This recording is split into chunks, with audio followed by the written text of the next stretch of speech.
ಗೌರ್ಮೆಂಟಿಗಿಂತ ವಿಭಿನ್ನವಾದಂಥ ದೃಷ್ಟಿಯಲ್ಲಿ ನಮ್ಮ ಈ ತನಿಖೆಗಳೀಗ ನಡೀತಾ ಇರುವಂಥದ್ದನ್ನು ನಾವು ನೋಡ್ತಾ ಇದ್ದೇವೆ. ಆದ ಕಾರಣ ಈಗ ಎನ್ ಐ ಎಗೆ ಮತ್ತು ಹೆಚ್ಚಿನ ಜವಾಬ್ದಾರಿ ಯಾಕೆ ಅಂತ ಹೇಳಿದರೆ, ಎನ್ ಐ ಎವರ ಇಡೀ ಎನ್ಕ್ವೈರಿಯ ಒಂದು ಕಡೆ ತಿರುಗಿ ಹೋಗಿದೆ ಮತ್ತು ಯಾರು ಕೊಟ್ಟಿದ್ದಾರೆ ಬೌನ್ಸ್ ಬ್ಯಾಕ್ ಆಗಿದೆ. ಕಂಪ್ಲೇನೆಂಟ್ಸ್ಗಳು, ಬಾಕಿಯವರು, ಯೂಟ್ಯೂಬರ್ಗಳು, ಬಾಕಿಯವ್ರದ್ದೆಲ್ಲ ಇದಾಗಿದೆ. ಆದರೆ ಇದರ ಹಿಂದೆ ಕೇವಲ ನಾವ್ಯಾವುದೋ ಎಡಪಂಥೀಯರ ಒಂದು ತಂಡ ಮಾತ್ರ ಇದೆ ಅಂತ ಹೇಳೋಕ್ಕಾಗಲ್ಲ. ಇದಕ್ಕಿಂತಲೂ ದೊಡ್ಡ ರೀತಿಯಲ್ಲಿ ಇದರ ಹಿಂದೆ ಜಾಲ ಇದೆ ಅಂತ ನನಗೆ ಅನ್ನಿಸ್ತದೆ. ಈಗ ಎನ್ ಐ ಎ ಜವಾಬ್ದಾರಿ ಏನು? ಇದರ ಹಿಂದಿನ ಯಾರು ಷಡ್ಯಂತರವನ್ನು ನಿರೂಪಣೆ ಮಾಡಿದಾರ ಅವರನ್ನು ರೀಚ್ ಔಟ್ ಆಗಬೇಕು. ಇದು ಸಾಧ್ಯವ ಎನ್ ಐ ಎಯಿಂದ? ಈ ಪ್ರಶ್ನೆ ಸಾಧಾರಣವಾಗಿ ಎಲ್ಲರ ಮನಸ್ಸಲ್ಲಿ ಇರುವ ಕಾರಣ ಎನ್ ಐ ಅಲ್ಲ, ನಮ್ಮ ಎಸ್ ಐ ಟಿಗೆ ಸಾಧ್ಯವೋ ಅಂತ ಹೇಳುವಂಥ ಒಂದು ಸಂಶಯ ಪ್ರತಿಯೊಬ್ಬನಲ್ಲಿ ಮೂಡ್ತಾ ಇರುವ ಕಾರಣ, ಮತ್ತು ಒಂದು ರೀತಿಯಲ್ಲಿ ಇವತ್ತಿನ ಎಸ್ ಐ ಟಿ ಅಂತ ಹೇಳುವಂಥದ್ದು ಅದರ ವ್ಯಾಪ್ತಿಗಳು ನಮ್ಮ ರೆಗ್ಯುಲರ್ ಎನ್ಕ್ವೈರಿಗಿಂತ ಹೊರಗಿರ್ಬೋದು. ಆದರೂ ಕೂಡ can they reach out to the place where really they need to be ಅಂತ ಹೇಳುವಂಥ ಒಂದು ಪ್ರಶ್ನೆ.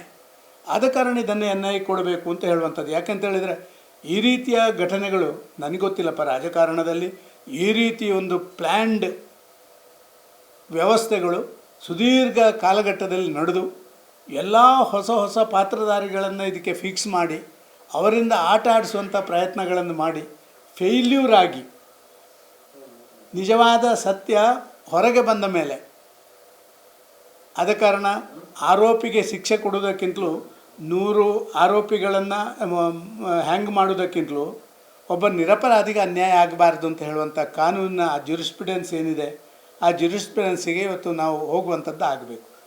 ಧರ್ಮಸ್ಥಳ, ಹೆಗ್ಡೆ ಅವರು, ಇದನ್ನೆಲ್ಲವನ್ನು ಒಂದು ರೀತಿಯಲ್ಲಿ ಏನಾಗಿದೆ, ಇದು ನೇರ ಪ್ರಹಾರ ಒಂದು ಧಾರ್ಮಿಕ ಕ್ಷೇತ್ರದ ಮೇಲೆ ಹಂತವಾಗಿ ದೊಡ್ಡ ರೀತಿಯಲ್ಲಿ ಹೊರಗೆ ಬರುವ ಕಾರಣ ಇದನ್ನು ಎನ್ ಐ ಎಗೆ ಕೊಡಬೇಕು. ಎನ್ ಐ ಎ ಖಂಡಿತವಾಗಿ ಇದನ್ನು ಡಿಟೆಕ್ಟ್ ಮಾಡಲಿಕ್ಕೆ ಎಸ್ ಐ ಟಿಗಿಂತ ಪವರ್ಫುಲ್ ಆಗಿರ್ತದೆ ಅಂತ ಹೇಳುವಂಥ ಆ ಒಂದು ಅಭಿಪ್ರಾಯದ ಹಿನ್ನೆಲೆಯಲ್ಲಿ ಇದನ್ನು ಎನ್ ಐ ಎಗೆ ಕೊಡಬೇಕು ಅಂತ ಹೇಳುವಂಥದ್ದು ನಾವು ಹೇಳ್ತಾ ಇರುವಂಥದ್ದು. ಬಟ್ ರಾಜ್ಯ ಸರ್ಕಾರ ಸುತಾರಾಮ್ ಹೋಗ್ತಾ ಇಲ್ಲ, ಸೊ ಇದು ಎನ್ ಐ ಎ ಹೇಗೆ ಹೋಗ್ಲಿಕ್ಕೆ ಸಾಧ್ಯನಾ? ಯಾವ ರೂಪದಲ್ಲಿ ಸರ್, ಒಂದು ಇದೆ ನಿಜ, ಕಾನೂನಿನ ಚೌಕಟ್ಟಿನಲ್ಲಿ ಎಸ್ ಐ ಎ ವ್ಯಾಪ್ತಿ ಏನು, ಎನ್ ಐ ಎ ವ್ಯಾಪ್ತಿ ಏನು, ಎಲ್ಲಿ ಎನ್ ಐ ಎ ಇದರಲ್ಲಿ ಇಂಟರ್ಫಿಯರೆನ್ಸ್ ಆಗಬಹುದು ಅಂತ ಹೇಳುವಂಥದ್ದನ್ನು ಸಾಧಾರಣ ಕಾನೂನಿನ ಚೌಕಟ್ಟಲ್ಲಿ ಪ್ರತ್ಯೇಕ ಇರುತ್ತೆ. But in the larger interest of the society, ಇಡೀ ದೇಶದ ಹಿತದೃಷ್ಟಿಯಿಂದ ಇಷ್ಟರವರೆಗೆ ನಡೆದಂಥ ಒಂದು ರೀತಿಯ ವಿದ್ಯಮಾನಗಳು ನಡೆದ ಕಾರಣ ಇನ್ ಫ್ಯೂಚರ್ ಇಂಥ ಇನ್ಸಿಡೆಂಟ್ಗಳಿಗೆ ಒಂದು ಪುಲಿ ಸ್ಟಾಪ್ ಹಾಕಬೇಕು ಅಂತ ಹೇಳಿದರೆ ಸರ್ಟನ್ಲಿ ಎಸ್ ಐ ಟಿಯ ವ್ಯಾಪ್ತಿಯಿಂದ ತುಂಬ ಹೊರಗೆ ಹೋಗಿ ಇದನ್ನು ಮಾಡಬೇಕಾದಂಥ ಅವಶ್ಯಕತೆ ಇದೆ. ಅಂಥ ಸಂದರ್ಭದಲ್ಲಿ ಯಾಕೆ ಸೋಮೋಟೋ ಆಗಿ ತಗೊಳ್ಬಾರ್ದು? ಸೋಮೋಟವಾಗಿ ಎನ್ ಐ ಇದನ್ನು ತಗೊಳ್ಳಿಕ್ಕೆ ಸಾಧ್ಯತೆ ಇದೆ ಇವತ್ತು. ಯಾಕೆಂತೇಳಿದರೆ ಇದರಲ್ಲಿರುವಂಥವರು ಕೇವಲ ಒಂದು ರಾಜ್ಯಕ್ಕೆ ಸೀಮಿತ ಅಲ್ಲ.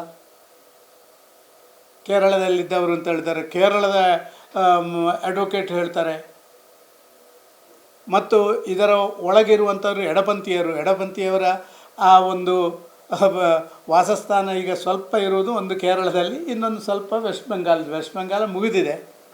ಆದರೆ ಅವರ ಕಾರ್ಯಾಚರಣೆಗಳು ಒಂದು ರೀತಿ ನಕ್ಸಲ್ ರೀತಿಯ ಕಾರ್ಯಾಚರಣೆಯನ್ನು ಮಾಡ್ತಾ ಇರುವಂಥದ್ದು ನಾವು ನೋಡ್ತಾ ಇರುವ ಹಿನ್ನೆಲೆಯಲ್ಲಿ ಎನ್ ಐ ಎ ನನ್ನ ಅಭಿಪ್ರಾಯದ ಪ್ರಕಾರ ಖಂಡಿತವಾಗಿ ಇದನ್ನು ಸೋಮೋಟೋ ತಗೊಳ್ಬೋದು ಮತ್ತು ಅವರು ತನಿಖೆಗಳನ್ನು ಮುಂದುವರಿಸಬಹುದು. ಸೆಪ್ಟೆಂಬರ್ 1ನೇ ತಾರೀಕು ಧರ್ಮಸ್ಥಳ ದೊಡ್ಡ ಮಟ್ಟದಲ್ಲಿ ಬಿಜೆಪಿ ಕರೆ ಕೊಟ್ಟಿದೆ ಸರ್.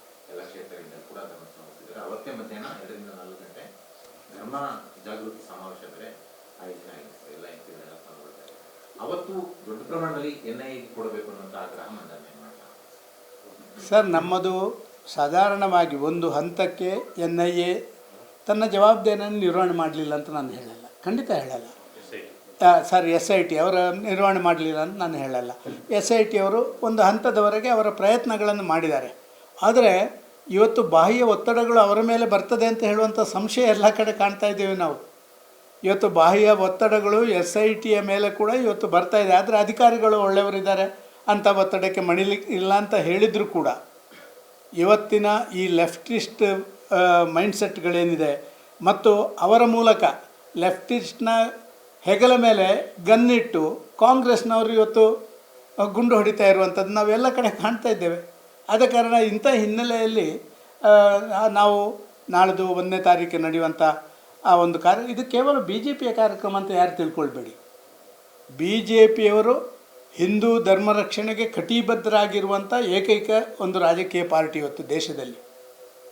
ಆದ ಕಾರಣ ಆ ಧರ್ಮದ ರಕ್ಷಣೆ ಮಾಡುವಂಥವರೇ ಇವತ್ತು ಈ ವ್ಯವಸ್ಥೆಗಳನ್ನು ಮಾಡಿದ ಕಾರಣ ಎಲ್ಲ ಜನ ಇದಕ್ಕೆ ರಾಜಕೀಯೇತರದವರು ಸೇರ್ತಾ ಇದ್ದಾರೆ. ಹಲವಾರು ಕಡೆಗಳಲ್ಲಿ ಬುದ್ಧಿಜೀವಿಗಳು ಕೂಡ ನಮ್ಮ ನಡೆಯನ್ನು ಬೆಂಬಲಿಸಿದ್ದಾರೆ. ಇದನ್ನು ಮುಂದುವರಿಸ್ಕೊಂಡು ಹೋಗಬೇಕು ಅಂತ ಹೇಳುವಂಥ ದೃಷ್ಟಿಯಿಂದ ನಾಳೆ ದಿನ 1ನೇ ಕಾರ್ಯಕ್ರಮ. ಆ ದಿವಸದ ಕಾರ್ಯಕ್ರಮದಲ್ಲಿ ಇತರ ಪಕ್ಷಗಳಲ್ಲಿ ಕೂಡ ಹಿಂದೂ ಧರ್ಮೀಯರು ಯಾರು ನಮ್ಮ ಧರ್ಮದ ಉಳಿಬೇಕು ಅಂತ ಹೇಳುವಂಥ ಮಾನಸಿಕತೆ ಇರುವವರೆಲ್ಲರೂ ಸೇರ್ತಾರೆ ಅಂತ ಹೇಳುವಂಥ ನನ್ನ ಭಾವನೆ.